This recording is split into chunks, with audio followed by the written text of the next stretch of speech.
me tortura intelectualmente porque me hace pensar de que cualquier democracia podría eventualmente ser vulnerable a esta transformación grosera, digamos.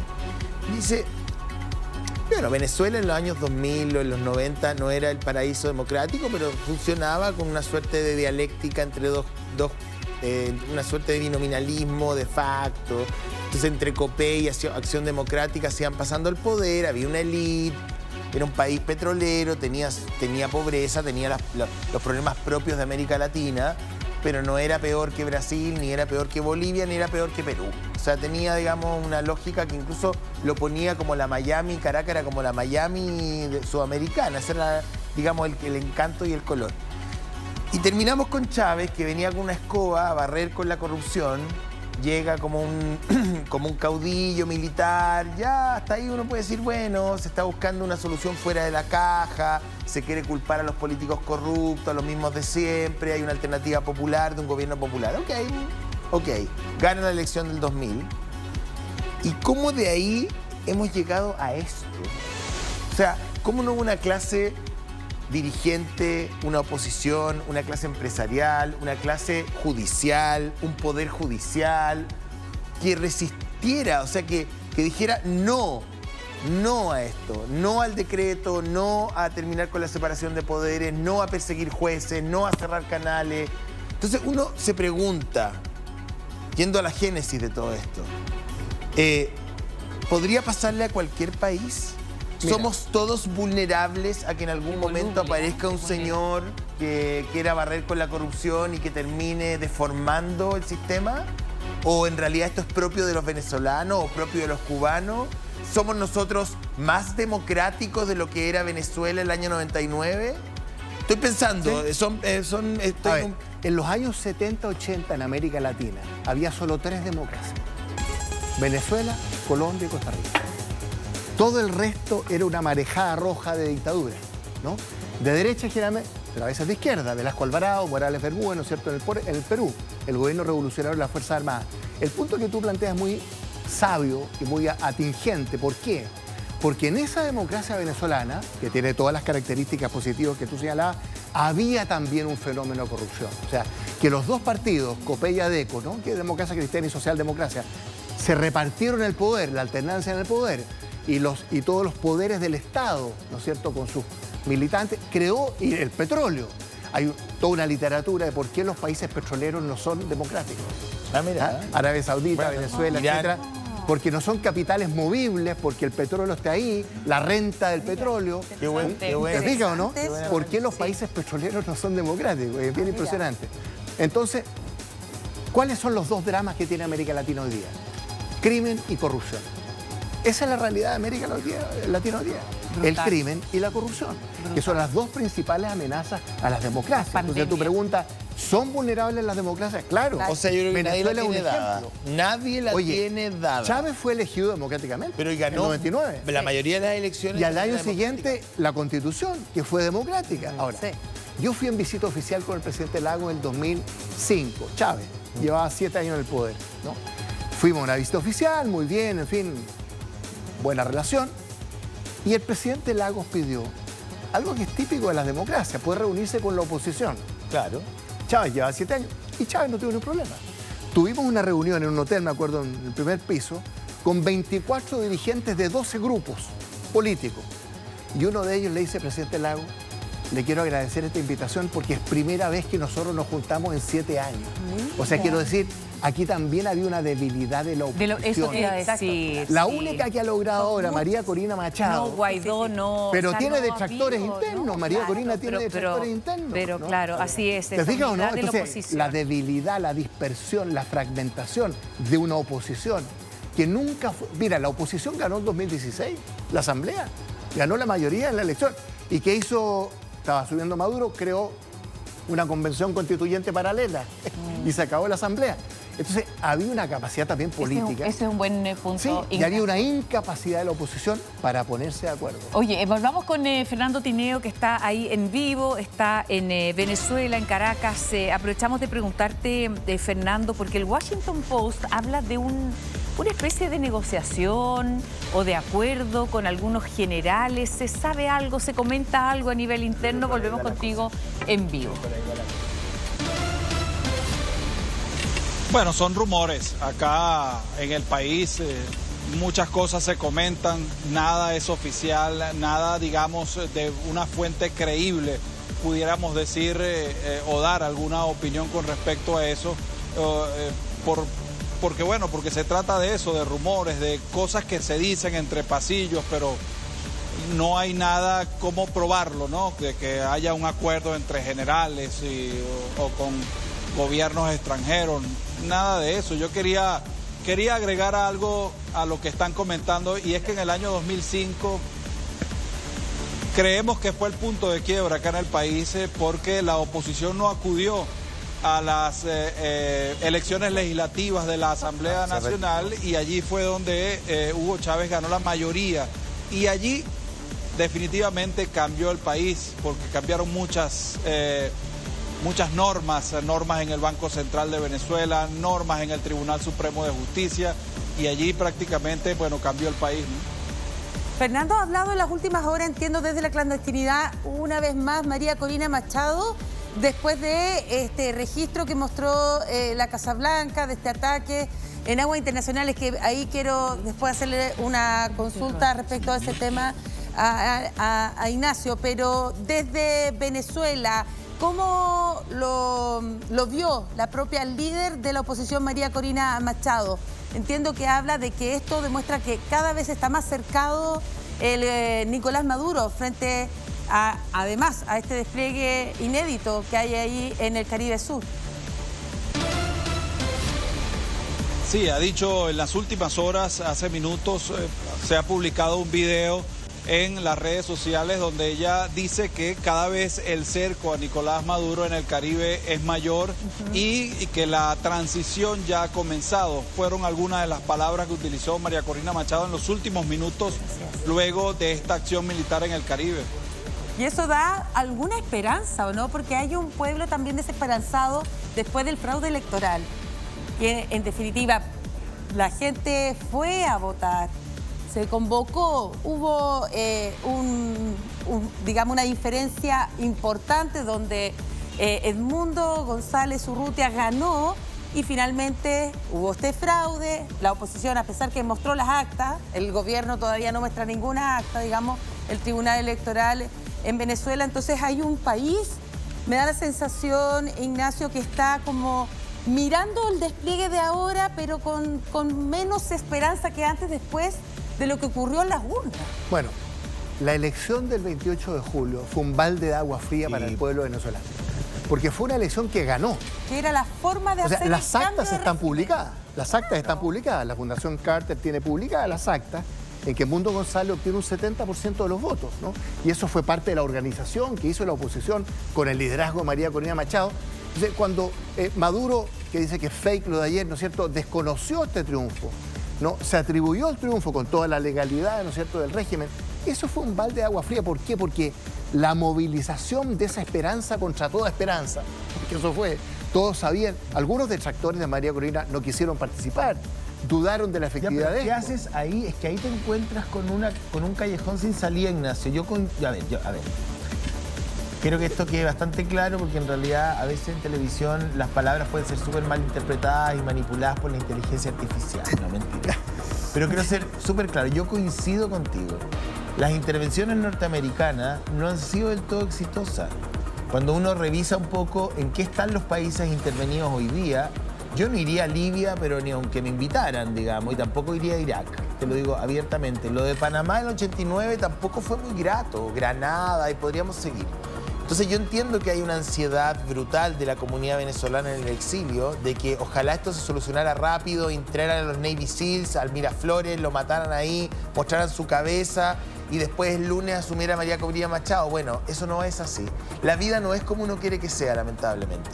Entonces, sí pueden entrar. Estados Unidos tiene la estrategia, tiene el poder y tiene, digamos, no tengo idea, quizás la voluntad de ingresar y asesinar a este señor, como lo ha hecho con tantos otros, con Saddam Hussein, con Gaddafi, en fin, podría seguir.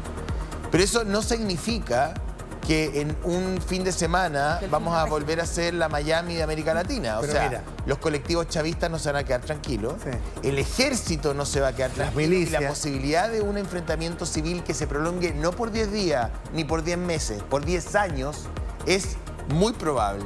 Entonces hay una ansiedad, claro, pero hay que mirar. Ahora, ¿qué ocurre? Que frente a un señor que se roba una elección ya de manera descarada, o sea, descarada, no estamos hablando de un triunfo marginal, no es que desconoció 2.000 votos ni 2 millones, o sea, son millones de votos que se metió al bolsillo. Claro, ¿Qué se hace? Porque la impotencia de un pueblo es terrible. Pero mira, déjame tomarme una expresión tuya. Callejón sin salida. Esa palabra no existe, José Antonio. Siempre hay en una la salida. experiencia comparada. Te voy a dar un ejemplo. ¿Ah? Y yo entiendo perfectamente tu punto, tienes toda la razón y lo comparto. La desesperanza, la ansiedad, la frustración. Bueno, mira, Europa del Este. Los países de Europa del Este, detrás de la cortina de hierro, que eran considerados regímenes totalitarios, Sí, bueno, Tito. a diferencia de los autoritarios. Tito. ¿Qué significaba totalitario? Que era un callejón sin salida, que eran irreversibles. Y cayó el muro y esos 10 países de Europa del Este hoy día son democráticos. Pero eso fue propio de No, pero- la nobleza de Gorbachev. No, en parte En sí. parte. Y también Reagan y Thatcher y los pueblos Bueno, que pero por lucharon eso mismo, pero en Ignacio, esos me está países. dando la razón, mira. Yo te doy la razón. Gorbachev entendió a través de la perestroika y otras modificaciones, la glasnost, en fin, empezó a cambiar desde dentro. El mismo Pinochet aceptó las condiciones del plebiscito, me imagino que muy a contrapelo, tú te sales del tema, pero yo quiero destacarlo porque más allá de la crueldad de Pinochet, Pinochet aceptó un trazado, o lo forzaron a aceptarlo, no tengo idea. Es que el matiz es importante. No estuvo en la interna. No vamos a hablar de finalmente- Chile, ¿no es cierto? Pero finalmente terminó, digamos, por firmar el tránsito, el vehículo, aunque no terminó con éxito para él del todo, porque terminó con inmunidad, con impunidad y con un cargo plenipotenciario en la El comandancia Senado. en jefe. O sea, hubo una transacción. Pero acá Maduro está en un delirio tal que parece o sea, no se puede esperar que desde él surja, ok, ¿sabes qué? Voy a aceptar el tránsito, voy a hacer modificaciones. Este es un señor que está de patio. O parece de patio o está de patio. Pero normal no está. Pero fíjate que tu ejemplo, que es muy bueno, puede tener el efecto contrario. Me explico. Si este señor que estamos viendo ahí es tan delirante como es de patio, es más vulnerable entonces todavía. ¿Te fijas o no? Si es un tema de personalidad del dictador, ¿no? ¿Internamente Con este vulnerable? delirio. ¿Ya? Bueno, Sí. es que una persona con esa personalidad, y tenemos varios ejemplos en la historia que podríamos... Bueno, entonces eso lo hace más vulnerable. Yo quiero aquí como sintonizar con María Corina Machado, a quien conozco mucho además, y conversamos tantas veces, y una luchadora, pero no es solo ella. Ella logró ser el crisol, como se dice, con Edmundo González, sí. ¿no? Que fue llevado a una situación que nunca Porque buscó. ella no Claro, pu- porque ella no a pudo. ella no la dejaron finalmente postularse. Bueno, claro, pero te quiero decir, todos estos reveses en la historia de estas dictaduras demuestran que el concepto de callejón sin salida casi no existe. ¿Ah? Incluso la Unión Soviética hoy día no es lo mismo de lo que era, ¿no es cierto?, bajo los regímenes comunistas, que hoy día, por supuesto, también es una dictadura, ¿no? Entonces, esto, del punto de vista, yo soy cientista político, además de ser político, comparativista, yo veo la realidad de los últimos 50, estamos en la tercera Ya ola usted de dice, no hay dictadura que se salte. ¿Cómo?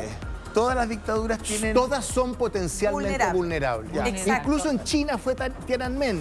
Ahora fracasó Tiananmen. Fue reprimido Tiananmen.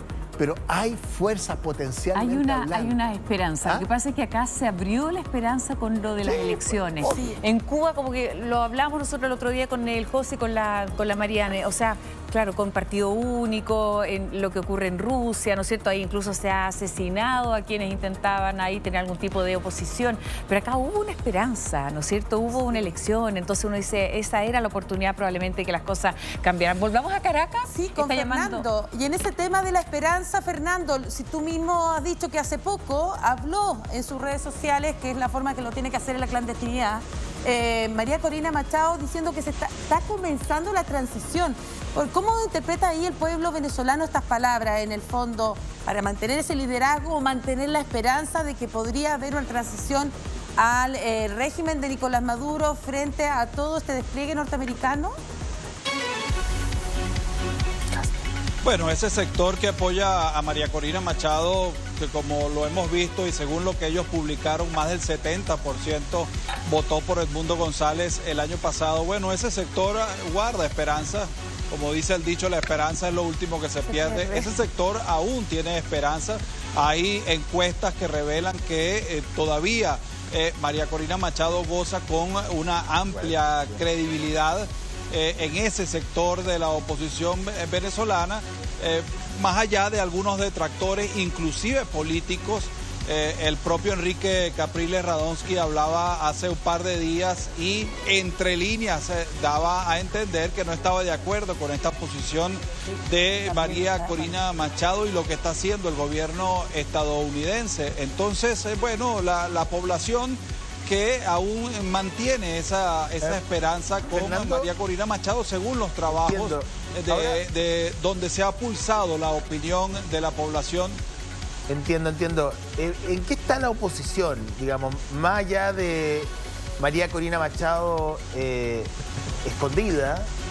Están divididos con el semiclandestina. despliegue. Semiclandestina, enviando como por algún, mensajes digitales, videos digitales, entrevistas digitales. El otro día la entrevistó a la Mónica Pérez, me imagino que de la clandestinidad, ¿no?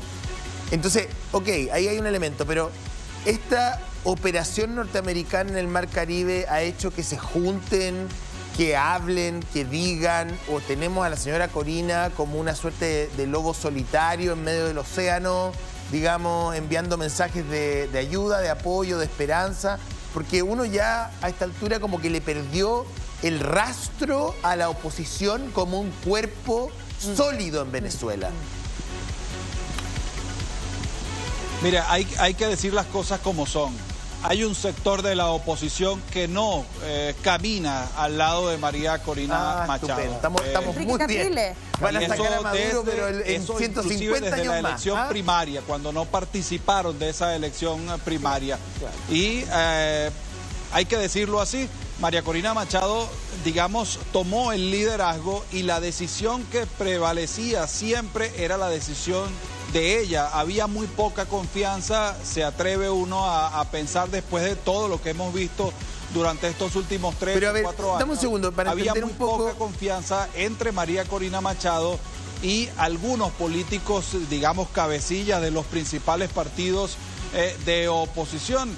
Entonces, ahí hay una rencilla, ahí hay una grieta abierta entre una parte pero no de la es menor. oposición y María Corina Machado desde hace un buen rato. Sí, no es menor que la Mesa de Unidad Democrática, que no sé si existe todavía, la MUD, no sé si existe, Existió formalmente, ya no se llama así, pero hay algo parecido. Ya, pero más allá de eso, ¿en qué tendrán algo mejor que hacer los señores de oposición que sacarle la lengua a María Corina Machado en vez de que los una la oposición a Maduro? O sea, aquí en Chile, básicamente, la oposición a finales de los 80 funcionó como una oposición a la figura de Pinochet. Después empezaron a pelearse en los 90 y en los 2000 y hoy día están todos peleados. ¿Para qué vamos a entrar ahí? Sí, pero sí lograron aglutinar. Un no Y fue exitoso. Claro. Entonces, no puedo entender que hoy día parte de la oposición desconozca el liderazgo de Machado, porque así, déjame decirte que en 500 años no José, mira, para ir aterrizando esto, entonces hay poca esperanza en la oposición, ¿no es cierto? Que está dividida, para ir aterrizando esta conversación. ¿Habría entonces esperanza en un eventual acuerdo con las Fuerzas Armadas? Y de eso habla el Washington Post, entiendo que hoy o ayer, ¿no es cierto?, a propósito de una conversación con generales que pudieran ahí meterse y dinamitar esto internamente, pero esos generales ¿le entregarían el poder a Corina Machado o no? Yo no creo que eso pase. No creo que esos generales le pasen, Ignacio, el poder a María Corina Machado. Primero, no existe la oposición, ¿no es cierto? Hay las oposiciones. Ya. Por eso yo citaba esta anécdota del 2005, porque había mucha dispersión, mucha fragmentación. Ahora, hubo dos momentos notables. El 2016 o 15, cuando ganan la Asamblea Nacional, la oposición, ¿no? La desconoce el régimen, y ahora que se unió la oposición el 28 de julio, con el liderazgo de María Corina Machado, a pesar de todos los matices, ¿no? Entonces, ¿podrían las Fuerzas Armadas transferirle el poder a María? Eso supone primero que cambie el régimen, que hay cambio de régimen, que asume ella. Edmundo. Son muchas hipótesis. Edmundo es el elegido. González, pero Él es el poder es ella. democráticamente. Pero el poder es ella, ¿no es cierto? Claro. Ahí va a depender mucho. Pero perdón, si Maduro, los Rodríguez, Cabello y todas las otras sátrapas de gentuza esa, no está solo. O sea, no son 5 personas que se van a tomar un avión y van a salir de Caracas a Managua. Es un régimen es lo político. visible, Es un pero régimen debajo de político. eso hay Sí. cientos de generales, Lealtades. cientos de paramilitares que tienen rodeado el Palacio de Miraflores. Lo que pasa es que la gente no lo sabe porque no ha ido a Caracas, pero cuando tú te aproximas, y ahí Fernando me puede ayudar con eso, cuando tú te aproximas a Miraflores, te encuentras con colectivos chavistas que están apostados en las esquinas del Palacio Presidencial y algunas cuadras también en un radio, que son en moto, con armamento de guerra, con poleras rojas. Y no son policías ni son soldados de ejército, son colectivos, son paramilitares. Entonces, ustedes me van a decir que en 4 días los paramilitares se van a ir para la casa o le van a rendir honores a Edmundo González. Por favor, no seamos ingenuos. O sea, la salida de Maduro por la fuerza va a implicar un enfrentamiento civil que no sé cuánto dure. Ahora, dicho lo cual, tú has descrito muy bien lo que existe, ¿no es cierto?, en la superficie, al menos en apariencia, que es exactamente eso. Mi punto es que en las aguas subterráneas, estos regímenes autoritarios, con figuras delirantes como este, siempre tienen tensiones. Siempre hay conversaciones. Internas y externas. ¿Te fijas? Muchas cosas que no sabemos. ¿no? Peleas que no hemos Muchas cosas que no sabemos. Divisiones ¿Cómo caen internas. estos regímenes de la forma más rara posible? ¿no? O sea que hay 75 millones de dólares por de pronto sobre la cabeza de 2 personas. Atractivo, ¿eh? Yo digo. Diosdado O Cabello sea, uno de los generales que Cada permite uno vale 50, el O sea, otro imagínate 25. Lo que yo decía, Fernando, Salía no sé, negociada. Fernando, o sea, un general o un grupo de militares que le den la vía, digamos, a Estados Unidos que está pidiendo, se quedan con 75 palos verdes en el bolsillo y la protección norteamericana. Exacto. Venga para acá, vayas a vivir a Boston, nunca más lo va a molestar nadie. O sea, ¿a dónde llamo, Y digamos? el resto son las negociaciones propias de las transiciones. Porque aquí nadie está hablando de una revolución, estamos hablando de una transición. ¿no? Y las transiciones, que son las experiencias que hemos tenido en 77 países, en esta tercera ola de democratización, desde el año 74-75 en el sur de Europa, hasta el día de hoy, incluido América Latina, el sudeste asiático, se nos olvida. Corea del Sur, Taiwán, eran regímenes inexpugnables, los países de Europa del Este. Entonces, yo estoy tratando de empatizar con esa frustración, ansiedad de los venezolanos que están aquí en Chile. Ya, pero también